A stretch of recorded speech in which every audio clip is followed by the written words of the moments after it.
This program was supposed to end at 7 o'clock. It's only 7:40 now. But I think I'll be remiss in my duty if I didn't take at least a few questions from those in the audience. Once again, I see many hands. Our time is limited. May I request once again all you ladies and gentlemen who wish to ask questions, please keep your comments. Don't make any comments. Ask pointed questions. If you want to direct it to any particular panelist, please do so. There are 2-3 hands up. Would the microphones be passed on to them? Please also identify yourself. Hello. My name is Harsh Gupta. I write occasional articles on economics for the Wall Street Journal and Mint. And speak up a little bit. Put the microphone a little closer to your... Is this okay? Yes. So my question is directed to Mrs. Roy. I wrote an article against the NREGA in the Wall Street Journal. And what I find extremely interesting is that whenever there is any discussion of NREGA or any welfare program from the side of Mrs. Roy or Mr. John Reyes or whatever, there is always this imputing motives to the other side. Oh, it's the corporate press who oppose NREGA. I oppose NREGA. I've still not got $1 from Reliance or Birla Tata. I wish I could get some. My point is this. Please, if you do not want to arrest voices, assume that there could be some very legitimate criticisms of not just NREGA, but the entire program. There is corruption not because people are bad, because the program is wrong. I'll just give a very small example and I think you've made your point. I'll just make one small example. A long comment, you haven't asked a question. My question is... Be a little considerate to the others also who want to ask. Yes, please. Don't you think NREGA should be replaced by a conditional cash transfer? Alright. Okay. And whenever anybody wants to make infrastructure, they can make it. My friend, that's a subject. Don't force old people to walk in the sun because of one's ideological obsessions. Alright, thank you. You made your point. We need a separate seminar on the subject, but I'll ask Anuranji to answer your question. We'll take a few more questions. Yes, please, go on. I am Amit Kumar Mukhopadhyay. My question to Anuradha Bhasin. Madam, would you kindly tell us something about the arrested boys of Kashmiri Pandits? Alright. Why they are extinct from Kashmir? Alright, you made your point. Okay, shall we... I want to ask, sir? Yes, please. I want to ask you a question from Mr. Roy, that when you were a civil servant, you were there only for 9 years or 8 years. My question is that there are many good persons who want to be civil servant. They want to be a civil servant and they want the right to freedom.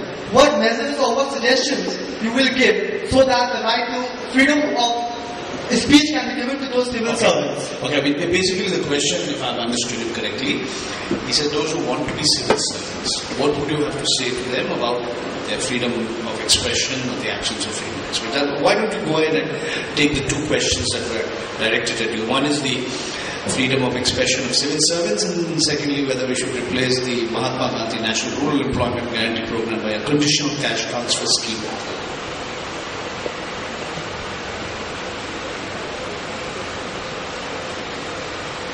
I'll take the second question first. I think you need a bureaucracy. It would be stupid to assume that you don't need a bureaucracy to run a country. You also need an honest bureaucracy. So if you get into the civil service, the first thing you should do is just implement the law. And you should implement the law fearlessly. If you implement the law fearlessly, then you'll have all your freedoms, you'll have your right to expression, freedom of expression, everything. Just try and implement one single law honestly, constitutionally, correctly, and you have every vested interest after you today in this country. So it's going to be serious business if you want to enter the civil service and retain your freedom of expression. In this case, it's just your freedom and your right to go by the law of the land. That's all. That's enough to get the pack for vote behind you.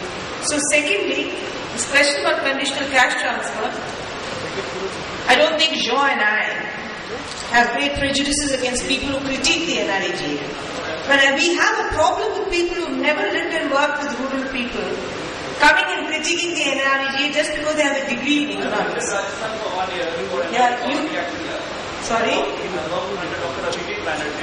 No, my friend, I don't think she's referring to you. I'm not talking about it's not personal. I'm not talking about you, young man. Please sit down. Please sit down. please, excuse me. This is not a It's personal not about dialogue, you. okay? You said that we react to criticism from everywhere. It's not about you at all. I don't think this is the forum to have a long discussion about cash transfer and NG and RDTA. It's a question which should be discussed in a seminar room because it's very complex. So I won't trivialize the question by saying that your question is incorrect or I won't answer it. But I'll just tell you that if you want to discuss such issues, you must also look at the larger implications of what a rights-based program does and what a dole does. Cash transfer is a dole. It comes to me because I'm persuaded or bribed to send my children to school or go to the dispensary and get 2 shots. Whereas the NG and RDGA forces me to begin by asking for planning at the panchayat level, forces me to get into the planning process, it forces me to ask for work, forces me to design the work, forces me to question my panchayat, forces me to confront corruption in my panchayat, forces me to ask for transparency. So therefore, it's an empowerment program for the poor, whereas the cash transfer is a dole. And that's the reason why we say that you should have MG and RDA rather than cash transfer. All right. For the rest of it, we should discuss it later in a seminar. We can discuss the details later. Anuradhaji, would you like to comment on the fact, why don't you speak to the microphone about the absence of any reference to Kashmiri Pandits in your presentation? I know I interrupted you. You would have liked to make a longer presentation.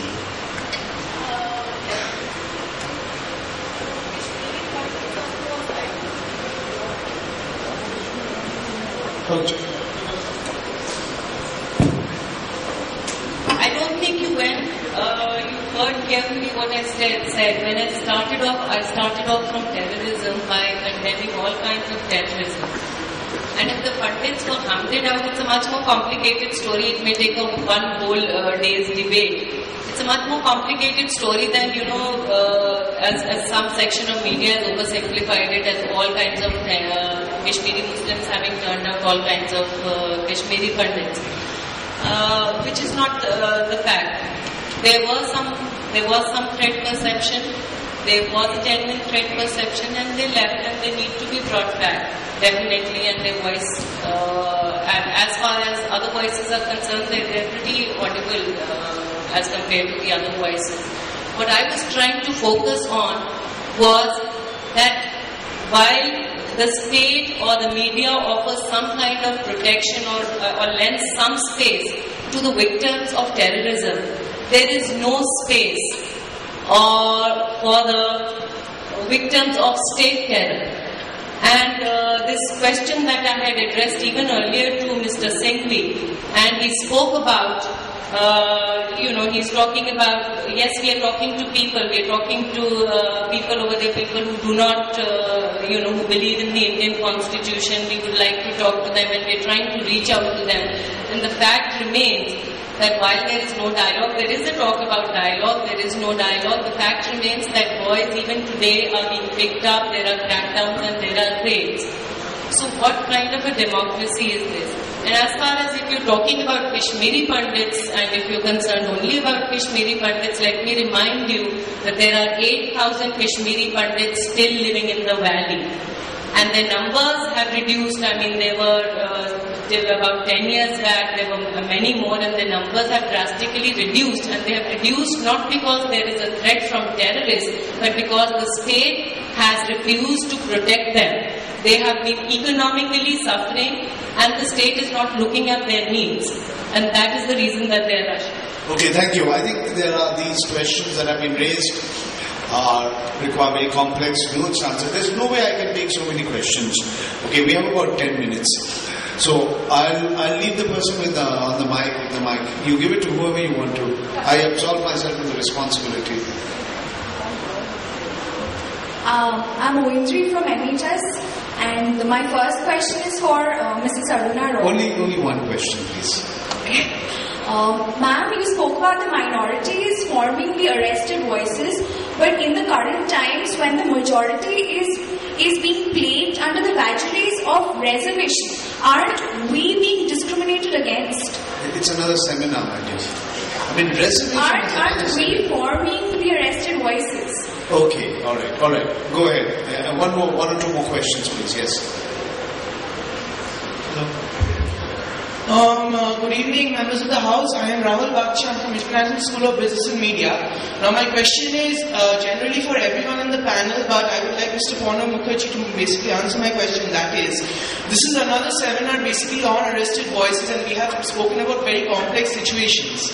But what do you think the youth of today's India should do to take steps to go against these arrested voices? And as Dr. Sen said that there are various people in the jails of today who are being wrongfully kept on grounds of sedation. What do you think that the people of today's India should do so that these people are freed and such things do not happen or are greatly reduced within the next 10 or 20 years? Okay. Thank you. Any other questions? Yes, please. I just have one question which may sound trivial, but I'm talking about popular culture which probably unites India across culture.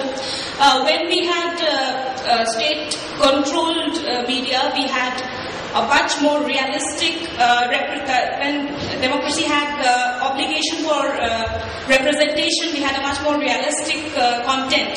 But now when it's open to the market, and there's no such obligation per se. I am forced to watch email program. I don't find my voice in television or in film. Why is that? I asked the organizers of Kindle to play My Name is Sheila. They didn't listen to me at all. I really did ask them. Okay, some more questions. I'm S.K. Chattopadhyay. I have heard a lot of speakers speaking about sedition and subversion. Now, a lot of the mainstream media, they talk about 8% and 9% economic growth of India and things like that. And now when you have heard from Mr. Tarun Tejpal about 46% malnutrition amongst the children in rural India, so what kind of a picture you have in your mind? And, these things are not focused by the politicians. I think Tarun was quoting figures which have been put out by various United Nations bodies. Right. Okay, I'll tell you what. I'm going to ask. It's 5 to 8. Okay. I'm going to ask everybody here on the panel to make their closing comments and also they can answer the questions that have been raised. And if anybody wants to say anything else, we'll go in the reverse order. Purnam Mukherjee, your closing comments.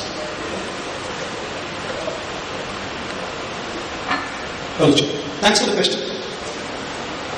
For the reply to that question, I think if you're talking about youth for today, I'm not the best judge to talk about what should they do, but I can attempt to say that what I feel that probably they can do. Sometimes, I'm faced with this very interesting question.